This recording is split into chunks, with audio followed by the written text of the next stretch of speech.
Perfeito, então, professor. Vamos agora à pergunta da Silva Valtz. Ela pergunta assim: como se define o valor de subsistência da mercadoria, força de trabalho, que será comprada pelo capitalista, levando em conta a divisão do trabalho por complexos? Então, como que você define o valor da mercadoria força de trabalho? Você define como o mínimo possível, imaginável, abaixo do aceitável, para que se tenha as condições mínimas de reprodução. Agora, a gente tem que entender que isso é uma definição teórica e matemática, e que o Marx está o tempo todo falando ali no Capital que existe uma diferença brutal entre a realidade e o que vai ser a letra fria da teoria. Né? Então, o que acontece? Acontece que muitas vezes isso vai ser definido pela luta de classes, vai ser definido na oposição entre o que os capitalistas estão pagando e o que os trabalhadores estão dispostos a receber ou não. Isso vai depender de diversos fatores. Então, por exemplo, se a gente for pensar na própria Inglaterra de 1840, Inglaterra 1830, 1840, vamos pensar no movimento cartista. A gente estuda o movimento cartista de uma forma muito bizarra, eu diria, na escola, no segundo grau, que a gente estuda o movimento cartista como os caras que escreviam cartinha. Né? Então a gente acha que os cartistas, eles simplesmente escreviam uma cartinha, ficava sentado e era isso. Entregou uma carta, é isso. Aconteceu tal coisa, vamos escrever outra carta. Né? Tipo assim, a impressão que dá do movimento cartista quando você estuda ele no segundo grau é que os caras estão com o fichário do Pequeno Pônei, escolhendo a folha mais bonita e o selo mais dourado para mandar cartinha para os outros. Não é.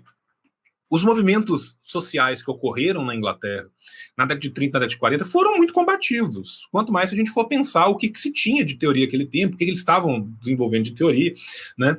Recomendo a leitura do Engels, A Situação da Classe Trabalhadora na Inglaterra, que é um texto que nos mostra uma realidade muito mais dura, crua, nua, do que aquilo foi.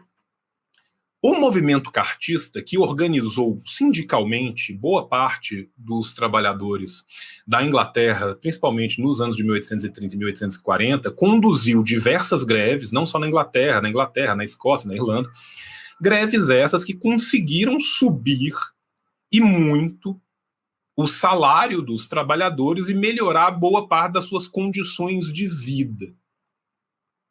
Ora, o que isso nos conta? Isso nos conta que existia uma defasagem gigantesca entre o que seria o mínimo necessário e o que estava sendo pago pelo mercado. Ou seja, nem sempre não é como se as pessoas sentassem numa mesa, viesse o capitalista de cada um dos grupos e falasse assim, ok, o meu trabalhador precisa de X, o meu precisa de Y, tal. São quantos os seus? São 30, o meu são 100, tal. Vamos fazer uma média ponderada aqui, chegamos em R$ 728,36. As coisas não acontecem assim tão maquinalmente. Então, o que acontece é que quem vai definir de fato esse valor em última instância vai ser a briga das forças dos capitalistas querendo pagar menos e os trabalhadores querendo receber um pouco mais. Isso vai variar também de setor para setor. Né? É obviamente que dentro de um setor e de um segundo setor vai haver uma diferença. Essa diferença vai falar também de qual é o maquinário que está envolvido, de qual é a qualificação daqueles trabalhadores, do tempo que eles vão precisar de estar ali, de quanto que é a vida local. Você tem as questões locais. O Marx coloca tudo isso. Ele vai falar que também tem as questões locais, as questões de climas, tal. Então, por exemplo, um local em que as fábricas sejam, sei lá, mais próximas dos trabalhadores, o gasto com deslocamento não vai ser computado da mesma forma de um local que seja mais longe. Ou não deveria, porque na prática nunca é, mas não deveria. Né? Então, assim, em última instância, a realidade dos fatos é que o que vai definir isso é a luta de classes intestina entre os dois. Para além disso, o que vai definir isso também é a manutenção dos trabalhadores. Por mais que o capitalista queira pagar sempre menos, ele quer continuar produzindo e ele precisa que a fábrica continue produzindo. Se ele chegar num ponto em que o salário dele não é aceito, as pessoas falam assim, não, por isso aí eu não vou trabalhar, não.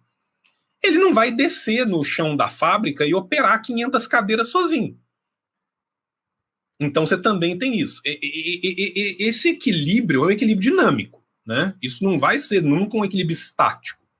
E essa dinâmica vai ser permeada por todos esses fatores. Mas o fator básico que vai ter é a ideia de sempre achatar no mínimo possível para a sobrevivência.